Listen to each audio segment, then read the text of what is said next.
You're in a good place now. You are listening to Perspectives with Ashley Burgess. Welcome back live to Live Your True Life Perspectives, and I'm your host, Ashley Burgess. On today's show, we will be exploring trauma bonds, what trauma bonds are, how to understand a trauma bond, the 7 stages of a trauma bond, and ultimately how to see the difference between a trauma bond and true love. Because if you don't know what you're dealing with, you are more susceptible to being hurt. And so we definitely want to get this information out. We want everybody to understand what a trauma bond is, and also who may be more susceptible to a trauma bond, because certain people are more susceptible than others. And so that's going to be interesting as well to explore in today's podcast. You know, I find it interesting with trauma bonds is a lot of people don't realize the pain and suffering when you break up with somebody, when you are actually in a trauma bond experience, how much more painful it is to break up with them because of that process, how much more it is to let go of those feelings, because the feelings are based on trauma, not on love. And so there's a lot of things going on, but it's mimicking something, or we're wanting to act like it's something else when it just isn't. And so, let's talk about, first off, a trauma bond relationship. There's many stages of a trauma bonding relationship, and it starts a certain way so that it appears to be real love. It appears to be true love. And the reason why it appears that way is because of the love bombing. And the love bombing in the beginning of the relationship is very intense, and it creates this really quick whirlwind romance that people fall prey into, not realizing that indeed this is not true love. This is something totally different. And so there's a lot of excessive flattery and praise, a lot of butt kissing, that sort of thing that happens in the beginning of these relationships. That is the trauma bonding as far as the love bombing is concerned. And see, in the beginning, it's really about manipulation. Even though the other person doesn't realize it, they are being manipulated. They are being manipulated, controlled by this love bombing process, because the other person feels like they are being taken care of. Everything's great. Life is good. This is the most awesome romance. It just goes on and on and on. And so the other person believes that this is real and doesn't understand that this is part of the manipulation process that is underway in the beginning of this relationship, to get the other person to trust them, to get the other person to believe in them, and to get the other person to tell them the truth about things that they wouldn't otherwise, revealing things to the other person that will eventually come back to haunt them, because that other person that is love bombing them is going to use these things against them in the intention of power playing them and using that later on to hurt the same person that they're love bombing. So the love bombing is really what I would consider actual abuse. We can sit there and call it anything else we want, but I think it's manipulative, controlling abuse by someone else in an effort to control somebody in the very end. And that is the concept from A to B. They want to control them. So what happens here is they start preying on that person's emotions, the victim's emotions, the deep hopes, the desires, the dreams. Tell me about your dreams. Tell me what you want in life. Talking about someone's deep desires. It's similar to somebody, basically saying that they can give you the moon. They can give you everything. And you start feeling as though this person really does care about you. They're listening. They're taking, notes of things. They seem to be responsive. They seem to really want to hear your opinions and thoughts. And this in the process gets the other person to let down their guard and start trusting the other person. And this is when it begins. So what's happening here is, because of the love bombing, there's fostering of positive feelings and validation. And this is all kind of happening, and the victim doesn't even know it. And in the process, the abuser is, showing that they have all these good intentions. They're such a good person. And they're proving that they're going to be there for them. Look, I'm doing all this for you, and I'm doing this for you, or I'm putting my life on the back burner for you, or whatever. And it's all said in very nice and loving and romantic ways, when in reality, it has nothing to do with it. So the love bombing is intense. It's fast. It's like a whirlwind romance. And then you're like, wow, I found the love of my life. But you haven't. And as that happens, over maybe several weeks or even a few months, you start to reveal more about yourself, telling them, things that you've never told anybody. And that leads to dependency and trust, right? Because you start trusting this person, you start being dependent on them. And that becomes an interesting problem all in itself because now you've gotten even more and more dependent because they have been around you. They want to spend all this time with you. You've probably cut off some friends and family as well, trying to spend more time with this person, thinking that that's exactly what you need to do. And what's interesting about it is in the process of trust and dependency, they're going to start guilting you for things as well. And maybe putting some doubt in your mind. Or making, you even doubt yourself. And the interesting part too is that they claim that they've done all these things for you. So they start telling you all the things that they've done to make you better. All the things that they've done to change your life, all the things that they've done. And where would you be without them? Where would you be if they weren't there? Where would you be? And so then you start wondering, you start questioning that, you start thanking them, you start feeling guilty for all the things that I guess they've done. You start feeling guilty, thinking you need to give more and more of yourself in an effort to make things better. And this starts this cycle pattern of you giving and giving and giving and them giving less and less and less. And it's gone from love bombing to crumbs, where now they're giving you a lot less than they ever have been. And, you're kind of eating it up, hoping you get the full cookie, but you got a crumb. But it was a taste of that cookie. You got a taste of it. You're like, there's got to be more. And subconsciously, you're not realizing what they're doing. So they're just giving you a little bit, enticing you. And then they're going to turn around. They're going to make you question yourself. And in the process, they're also going to criticize you. So once they've gained your trust and dependency, now they turn it around, right? Now they turn it around. The love bombing begins to slow down. You're no longer getting love bomb. You're getting more crumbs. And there becomes intense arguments and disagreements, right? And they're going to blame you and target you, where you end up, feeling bad, feeling sad, feeling guilty, over-explaining, apologizing. They're going to harshly criticize you, and you're going to say, you feel bad about it. I'm sorry. What can I do to make it up? And it's interesting because you start losing more and more of your power, more and more of your energy, more and more of yourself, more and more of your identity. And in this process, it becomes a big deal. So we have a problem here. So we start losing our identity, and this starts to become a real problem. Nobody wants to lose their identity, but when we're being love bombed in the beginning, we got in that whirlwind romance. And then the person we thought that loved us all this amount, like, I can't believe I'm in a relationship that's this good, that this person really cares this much about me and feels this way about me. And you believe that, and you tell yourself that over and over and over and over again. And then they start criticizing you, making you feel bad about yourself. I mean, all that stuff. And all of this is manipulation, an effort to make you feel bad and an effort to keep you.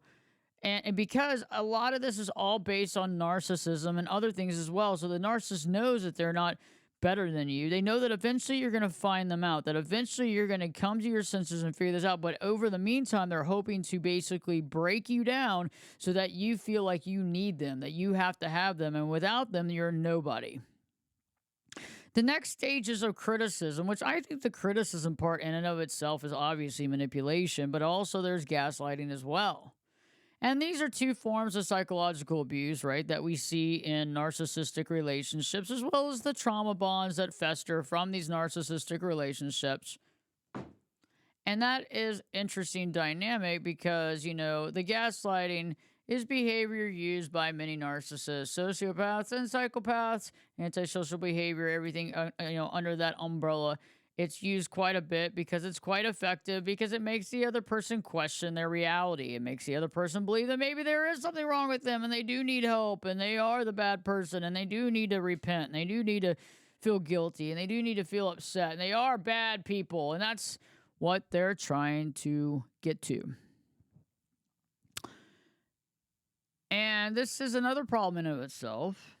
And this is another problem that we have to deal with, because then the gaslighting undermines you. You begin to feel guilty, sad, and ashamed and all that stuff. And then you start feeling like you don't really remember the way things happen. Maybe I don't remember the way things happen. Maybe I did forget that. Maybe I am a little off base. Maybe I have been drinking too much or taking too much melatonin, or I don't know. Maybe my ADD is getting in the way and I'm not being able to remember things. I mean, and that's challenging, because that turns it back on you. So now you're being manipulated, you're being controlled, and now you're turning your anger onto yourself. There's something wrong with me. Look at what a horrible person I am. I can't even remember this date or time or what happened. And so you go through that process, and you turn it on yourself. You get angry with yourself. You beat yourself up. You feel isolated. You feel overwhelmed. And then it's like you don't want to deal with the arguments and pain anymore, so you just try to avoid the argument. You just try to be quiet. You try not to say something. You try to keep quiet and don't say anything. In an effort to not start an argument, you just go along with it. Well, what am I going to do? I'm just going to shut up. I'm going to act like nothing's wrong, and I'm going to go along with it. And in that process, you're basically giving up, and you're resigning to the fact that you're ever going to have any autonomy. And so you just go along with it in an effort to keep the peace. And so it's interesting, because you're basically people pleasing, and you're bargaining and what we call fawning to try to make the relationship stable, because this other person is very volatile. And the other person can act out in any way. And that's the problem, too, is that you're trying to keep the peace and you're resigning to keeping the peace. But the other person can literally, flip their top at any time. But in the process, oh, I just want to have a calm night tonight. Oh, let's just relax tonight. But last night, you were up all night long arguing and fighting because the person was projecting on you all their faults and all their problems and saying that you're the reason for all their pain and suffering in their life. And so that's when people start really losing their identity, is because they keep taking this over and over and over again without standing up for themselves, because they're in fear. If I stand up for myself, what will happen next? If I stand up for myself, what will go down next? And that is the ultimate problem, is that's where I fear the situation, is that as we lose ourselves more and more, that's the huge problem, because we find ourselves in this abusive relationship, being taken advantage of, being manipulated, and all the while not being able to protect ourselves and feeling as though we have to stay in this relationship even though it is actually at our detriment. I'll be talking more about that when we return. More people that are also more susceptible to trauma bonds, and also the rest of talking about the trauma bond cycle, because we want to make sure that we can safeguard ourselves. Because if you're in a current trauma bond, you need to know it right now, identify it right now, and begin to safeguard yourself from this situation so that you can move on safely. Stay tuned. Live your true life perspectives with me, your host, Ashley Burgess, will be back in. I'll be back this time, you know it. I'll be back this time in 2 shakes.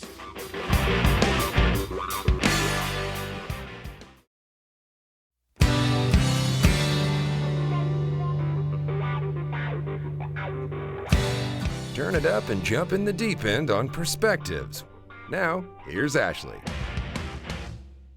Welcome back live to Live Your True Life Perspectives, and I am your host, Ashley Burgess. On today's show, I've been talking about trauma bonds, the cycle of trauma bonds, and how to be aware of it, because it's so important. And the people that are also more susceptible to a trauma bond, we'll talk about that here in a bit.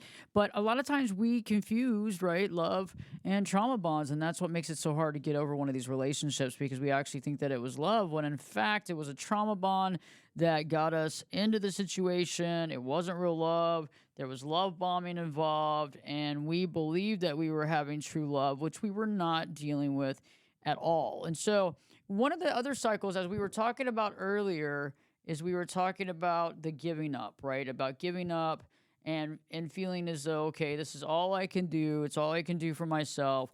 I'm going to have to deal with this abuse. I'm going to have to resign to this because I don't want to have the fight. I don't want to have the argument. I don't want to deal with it. And that's one of the biggest parts of the trauma bond. That's one of the biggest parts of it, because you start losing yourself and giving up and not speaking up and not telling your truth and not telling your truth and not going there. And that's so challenging, because all of a sudden you're now listening to this person argue with you, project upon you, gaslight you, manipulate you all the ways they can. And you don't say anything because you don't want to stand up, because you don't want to have another fight. Because these people know how to fight. They thrive off fighting. They thrive off making you feel bad. As long as they can make you feel bad, then they're winning. As long as they can put you down, then it's your fault. As long as they can convince you that indeed this is your problem, your fault, you're the situation, you're the issue, then they don't have to deal with themselves. They can continue on in their status quo and continue to stay on what they're doing. And that, in and of itself, is very challenging. And so in that process, you begin to lose yourself, hoping that there's no argument or fight. You normally isolate yourself out of fear. And that person usually begins to ask you questions, confront you, make you feel bad. Where have you been? What are you doing? Where have you been for the last hour? But those same people do not tell you what they're doing. They have no intention of telling you what they're doing. They just want to make sure that they have control of you at all times. And in the process, you begin to lose yourself. Maybe you start working from home now. You leave the office because you get too many questions, so you don't want to deal with it. Perhaps you start coming home early and not taking care of your responsibilities in an effort to get them to be calm and quiet. And then they keep wanting more and more and more and more until they've literally taken you away from your life, your family, your friends, in an effort to control you. And this is part of the love bombing, is they want to have you all to themselves so that they can abuse you by themselves. They don't want anybody helping you at all. They want you to be isolated. They want you to be alone. They want you to feel bad about yourself. They want all that because it makes them more powerful. It makes them happier people. And that alone is a serious problem. And that's when you realize this person doesn't care about you. They just want you as their supply. They want to use you, take advantage of you, hurt you, and in the process, leave you a shell of an individual. And the problem is that this cycle it's a cycle pattern. It's cyclical. And so, there'll be a huge conflict. Then there'll be a cool down. Then there'll be like a honeymoon period again. Sometimes the honeymoon period could last for a month, sometimes a week, sometimes a day. And the cycle continues and continues and continues. And, it's wild how, the abuser is victimizing the other person. And usually what they do with the victim is they make fun of them, say that they're using the victim reality, try to provoke them, oh, you're just acting like the victim there. I mean, just, and it's really painful to watch. And I see this a lot in my work.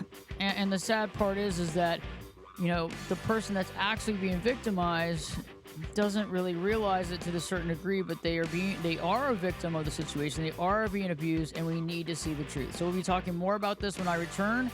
Live Your True Life Perspectives with your host, me, Ashley Burgess, will be back in. I'll be back this time. You know it. I'll be back this time in 2 shakes.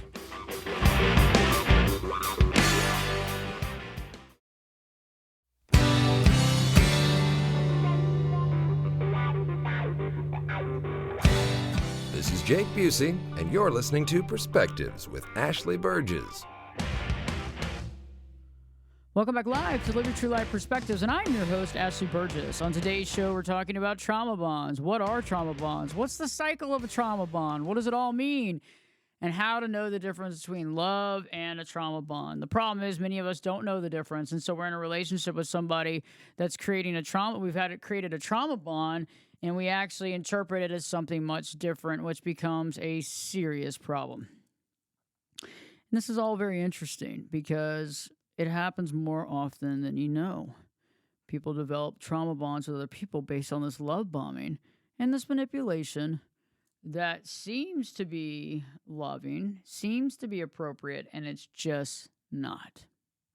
One of the things that I find very interesting about trauma bonds because not I don't think that everybody can fall prey to a trauma bond. I think some people more than others. Um, and I find that it happens because of, you know, certain situations like the fear of being alone. The fear of being alone can make somebody very susceptible to a trauma bond because they don't want to be alone. It's pretty self-explanatory. So when somebody's being really nice and kind to them, in the beginning, they see it as true love. They open up their heart and soul and tell the other person everything, and then the other person can use that later on to mess with them, abuse them, manipulate them, gaslight them, and then they start feeling bad and all those things and ashamed and guilt. And if you have more of a dependent, maybe a codependent personality, that will be a tendency of, because you're wanting to be with somebody. You're already wanting it. You're already wanting to be with that person no matter what. And so it's hard for you to overlook the problems that are in that relationship. Also, a lot of us put a lot of value on the good times. We think about the good times, not the bad times. We think about the good times. And so if we're always thinking about the good times or always wanting those good times or looking back at the good times, we're going to be very susceptible to a situation of a trauma bond because we don't see the culmination, the accumulation, we don't see all that time together. We try to just look at the good times instead of looking at all the bad times. And in a trauma bond, there are more bad times than good. I'm going to set that for the record. Anybody with a history of toxic relationships or toxic abusive childhood is going to be more a victim of the situation because of the past relationship toxicity, because of what they have gone through, because of their experiences, because their assumptions on probably all relationships are somewhat toxic. Oh, and abuse makes you more willing to go along with things because you don't want to be alone, more willing to go along with something where there is no boundaries, more willing to have that type of situation. And that's definitely something to think about. The other side to the coin is someone that has more of an avoidance type style, attachment style, because they're going to avoid the fight. They're going to avoid. They're not going to bring up the elephant in the room because they don't want to have an argument. They want to avoid arguments at all costs. They don't want to have conflict. If you're one of those people and you don't want to have conflict, that's a problem with these types of folks that are bringing the love bombing and the manipulation because that's how they bully you, is to make you go, oh, God, if I bring that up, it's going to be pain and suffering. I don't want to bring that up. I don't want to bring that up. I'm just going to act like it doesn't bother me. I'm going to put my head in the sand because I have to out of self-preservation. These are important things to think about. If you question yourself a lot, that's something. A lot of times we might question ourselves. We wonder if we're in the right. We're wondering if we're thinking clearly. Am I in the right space? Am I in the right frame of mind? Is this right to think this? Am I doing right? Am I being selfish? Am I being wrong? Should I not be thinking this? All these questions and concerns. And that's tough because you will turn around to blame yourself for these situations when it's not your blame or problem, but you will blame yourself because that's just who you are. You have a tendency of blaming yourself in these situations, and that becomes a fundamental problem. So that's something to really think about as well. And so if you're able to blame yourself, you're perfect for this person that's manipulating you because they want you to blame yourself. They don't want to take any responsibility or blame, period. If you've had any type of BPD, a lot of times folks with borderline personality disorder can be, the one that's on the receiving end of this trauma bond. It could also be flip-flopped. A lot of times, however, though, there's got to be some signs and symptoms of BPD, some signs and symptoms of NPD, largely with narcissism. There's a lot of narcissistic traits as well that's involved in the trauma bond creation too. And if you're very sensitive to rejection or being alone, Again, that fear of being alone, that fear of being rejected, thinking about that rejection. So that really gets to a lot of people, is that rejection piece. I don't want to be rejected. I want them to accept me. And I've been rejected in the past. I've had this rejection situation in the past, and I don't want to go through that again. And in the process of not wanting to go through that, I will go through pain and suffering. And it's an aspect to not go through it. And that's really what makes somebody very susceptible to it. Is, I was working with a client the other day, and they've had a lot of rejection, growing up. I have some clients who lost their mom, lost their dad early age, and then had a lot of rejection from the other parent that was still alive, and trying to fit in, trying to get a relationship, trying to help themselves. And that's a problem. That's really, really problematic. And in that process, they allow a lot of people in their life that maybe they shouldn't allow. They allow people to do things in their life that they shouldn't do. They allow people to have they have no boundaries. And they have no boundaries because they want to keep that person around. And the problem is the person that is creating this, that's really manipulating and gaslighting and doing this to this other person, they don't have boundaries. They've never had boundaries. And they sure the hell don't want you to have boundaries, because if you have boundaries, then what? If you have boundaries, then what? Then what do you do? If you have boundaries, then they have to actually, they can't get away with the manipulation. They can't get away with some of this stuff. And that's what I'm talking about, is that's when it really hits the fan. That's when you really got to look at things and analyze the situation, because the boundaries, having your own secure boundaries, is so important to be able to watch. Because with a trauma bond, you might not know what's happening, but you can catch on to things like, wow, this was really weird, or what they did to me that day, or how they said that, or what they put me through, or what they said to me, or whatever is really, really painful.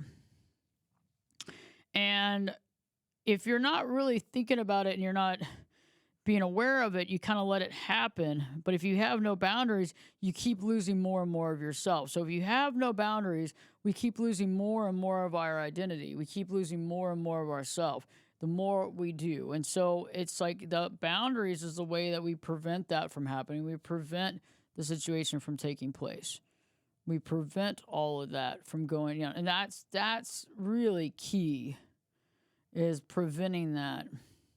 And having those boundaries, the boundaries of how you'll be treated, the arguments, and how long you'll deal with an argument, and when you'll leave the room, and when you decide you're going to bed, and when you're not going to deal with it anymore. You're just not going to deal with it anymore. And that's definitely something important to think about too. So all these things are very interesting, in the fact that we have to implement our own rules and regulations within this relationship to safeguard ourselves and the situation, to safeguard ourselves, and to be able to overcome these situations and to be able to see it. But if we don't have boundaries and we get really enmeshed with the other person and we get really codependent in having them in our lives, we allow this other stuff to happen. We allow this negativity. We allow this power play. We allow the pain and suffering to take place, all the while losing our identity more and more and more. And that becomes a definite problem and a definite issue, and something that we have to really look at. The thing about the trauma bond that's so painful is that when you're trying to walk away from a trauma bond, you are really connected because of that trauma. And the trauma, it seems that negativity and trauma really connect with us more than other things, because, the negative is so much easier to believe than the positive. Somebody can tell you you're a horrible person, you're going to believe that quicker than if somebody tries to build you up, especially if you've been hearing it over and over again. It goes into memory and it goes into some sort of acknowledged reality. And that's where I think the trauma bond is so challenging with people, is the pain and suffering that it puts them through. And also just the sadness of this whole entire experience, because it's not a positive experience. It's literally a debilitating experience. And it's a cycle pattern, right? So there's many people that use this type of strategy, to get somebody connected to them. They use this strategy to, encompass somebody, to enmesh with them, to get that person to believe that they're nothing without that person. And that's what they really want. They want you to believe that there's no way out, that, if it's not for them, you're going to be alone and sad and all that stuff. So it's something to really think about as well. And ultimately, though, if you are to walk away from this, really looking at the pain and suffering that you've been through, start writing down all the things that happen Start writing down, all the long-term fights. Start writing down, if somebody, was screaming, yelling, the arguments, the verbal arguments, the manipulation, what they did, the things that they said, the stuff that they did, and start writing this down instead of just looking at it as a full body of a relationship or a full body of work, taking it piece by piece and seeing the reality behind it. And this can be very hard to do, very awakening, but yet, somewhat satisfying in order to see the difference between the types of relationships.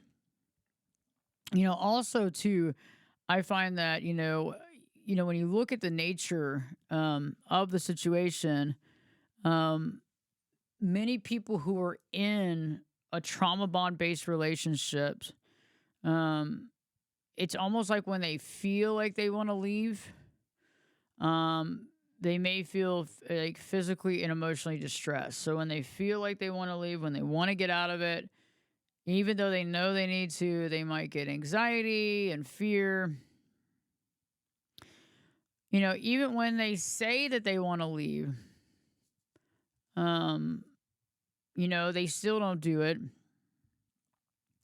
You hear people, and I know that many of you might have friends, or you might be in a situation where your friends are telling you to get out of that relationship, and you keep saying, yes, I'm going to get out of it. And they're like, when? You're like, oh, I'm going to get out. I'm going to get out. I promise I'm going to move on. And you don't, because you're in such fear and a bit of denial.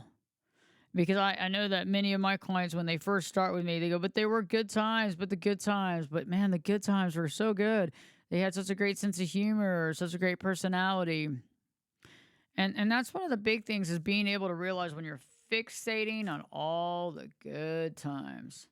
That is a defense mechanism designed to make it where you're not seeing the pain and suffering that you're actually going through. And that clearly is something that keeps many people in for a long time. Making the excuses and defending their behavior based on something you've done. So that, the trauma bonding only works really well too, is nobody's perfect. So you've done something, maybe you've made some mistakes, for sure. We all do. And then they harp on those mistakes and then, grandiose those mistakes. So what I'm saying is, like, you did something and then they sit there and harp on it, talk about you, but you did this, you did this, you did this, and that made me do this, and that made me do that, and you did this to me. And it's all based on one thing, or a smaller thing. And then that's blown out of proportion. So there's still, you're feeling guilt and then you're feeling bad. So you keep giving more, even though they're telling you that basically the whole reason why the world blew up is because of what you did. And so you're constantly making excuses for them. You're unhappy, and you probably don't even like the other person at this point. You probably don't even like them. You probably don't even like being in the room with them. You probably don't even like to associate with them. You probably don't even want to eat with them. You probably don't want to do anything with them. You just are so tired of them that you're just like there, but you don't want to be in the room with them. You just don't want to do it. The other thing, too, is that you're constantly making up lies for them. And things go, water under the bridge, and things have happened, and you're keeping all these secrets. And, they might be yelling and screaming all the time, but you're not telling their friends or family about it, trying to make them look good. Maybe there's been some situations and circumstances that have been less than good that you're keeping from other people. It's almost very like protective behavior, like alcoholic, dealing with an alcoholic, and codependency with the alcoholic, hiding how much they're drinking, not telling the family or other people about it, trying to hide their behavior. And again, some of these behaviors, whether it's the pill popping, the alcohol, the drugs, the combination thereof, the starving to death, of all these things add up, to creating more of a habit, creating more of the trauma bond, and having them to be even worse versions of them, which also is another problem too. So it's like, one of the things that I realized, that in a trauma bond, you got to start cleaning up your side of the street. And that might be hard because the other person might not want to do that. But in order to try to keep some sort of understanding and to see things a little more clearly, the elimination of alcohol and drugs is necessary to have some sort of clear view. And many people can't do that because they're using alcohol or drugs to, try to, deal with their pain and suffering, and, trying to numb themselves. And so that's another thing too. So if you're in a trauma bond, like looking at your alcohol and drug use? Are you overly smoking pot? Are you drinking to excess? Are you doing cocaine? Are you doing pills? Are you taking, various, kinds of pills that are also causing different reactions? So you need to look at that as well as the other person in the relationship. What kind of of drugs, alcohol, other things that they are doing too, because this is also leading to more of a problem, but it's also leading to less clarity for you to see the truth. Stay tuned. More to come about trauma bonds. Live your true life perspectives with your host, me, Ashley Burgess, will be back in. I'll be back this time in 2 shakes.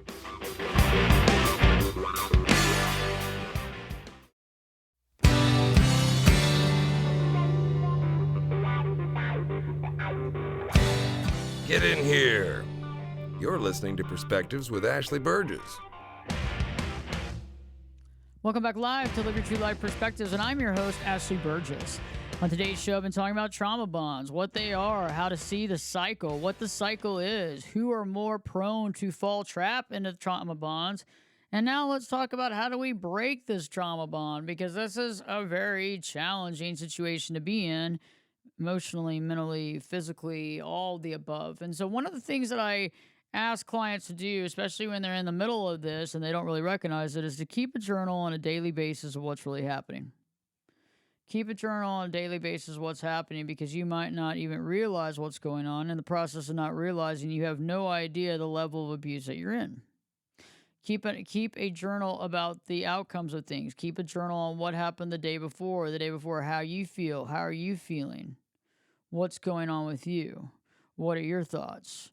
And it's just these are the things that I want us to really kind of think about and analyze, because we can, if you keep a journal and you're like, how did I feel? How did the day go? What happened? What was the outcome? What was the situation? Also, I want you to really look at not isolating yourself. There's a tendency of isolating ourselves when we're in trauma bonds, and that is definitely part of the plan, because the person that's, aiding and abetting, manipulating, and controlling is wanting that because they don't want outside influence on you. They want to be your controller. They want to control you like a puppet. They don't want other people controlling you. They want to control you on their own. The other thing that I want you to be aware of is, blaming yourself. Blaming yourself. Like I had a client the other day who was talking about it, and they said, well, she went out and she ended up getting, meeting somebody else and, had relations with them while we were in the relationship. And I think it was based on the fact that, I blew her off one day for to see her because I was, spending time with my family, what have you. And it's like, well, okay, but now you're rationalizing, saying because you didn't make one call, because you didn't ask her out that day, that it's okay that she went and did this. And so the thing is that we start rationalizing things that they do. We start rationalizing behavior. We start rationalizing it, especially when they're turning around and creating projection, so they start a huge fight. And then the next day they say, oh, we all need to calm down. We need to relax. We need to calm down. And the fact that they haven't been part of this whole situation, which doesn't make any sense. Also, looking at that self-blame. How much are you blaming yourself for the situation? The more you're blaming yourself, the more there's probably a trauma bond. When you're over there blaming yourself, worried, oh my gosh, I had everything to do with this. Oh my gosh, this is my responsibility. Oh my gosh, I feel lonely. What am I going to do with life without them? Oh, but what about the good times? And that's one of the big deals, is what about the good times, is really watching out how often you're thinking about the good times. Because many of us look at the good times. You're not looking at the crumbs. You're not looking at the pain and suffering. You're looking at just the good times. And that is a problem, because that will keep you in a bad relationship. That'll keep you in a toxic relationship. That will keep you in these trauma bonds. And as we know, in a trauma bond, we will lose more and more of our identity. The last but not least comment that I want to make is that the difference between love and a trauma bond is that you lose yourself in it. And that's just something that we're not supposed to do. We're not supposed to lose our identity. We're not supposed to lose ourselves. We're not supposed to be like, oh my God, I'm a shell of a person. And that's just not what's supposed to happen. And so if you're losing yourself and you're self-criticizing and you're self-blaming and you're feeling lost and you're feeling lonely and you're feeling overwhelmed and you're thinking about only the good times and then you're blaming yourself for everything that happened. I mean, we really got to look at this. We really got to look at why we're blaming ourselves. We really got to look at that because that's not healthy. Everybody has some sort of blame, but a lot of times too, we're blaming ourselves. We have emotional dependence on this person now. We're emotionally dependent on them. And so we allow these things to happen. Even though we're not happy with it, we don't want to fight. We don't want to, we don't want to, we don't want to rock the boat, but yet, we keep just agreeing, resigning to it, agreeing to the situation in order to keep that person around, even if they're bringing lots of pain and suffering into our life. I hope that this podcast has helped you. Please share it with any family or friends that are going through this experience and maybe don't know that they're in a trauma bond. Also, check out the website, ashleyburgess.com, ASHLEYBERGES.com. Go and check out our new coaching and our new website. We have a new improved version of the website, as well as 3 coaches and therapists are working with me. And we will be putting out more content. You can also schedule a session right online with them or myself and begin working on whatever it is that you need to work on to better your life, to make your life better and more successful. In the meantime, more shows coming up. Check out the website. Also, don't hesitate to look at the new video content on YouTube. And just go to Life Coach Ashley Burgess, and you can search it up on YouTube, and you can find new video content every single week. Stay tuned. And in the meantime, don't forget to live your true life. But live your true life perspectives with your host, me, Ashley Burgess, will be back in. I'll be back this time. You know it. I'll be back this time in 3 shakes.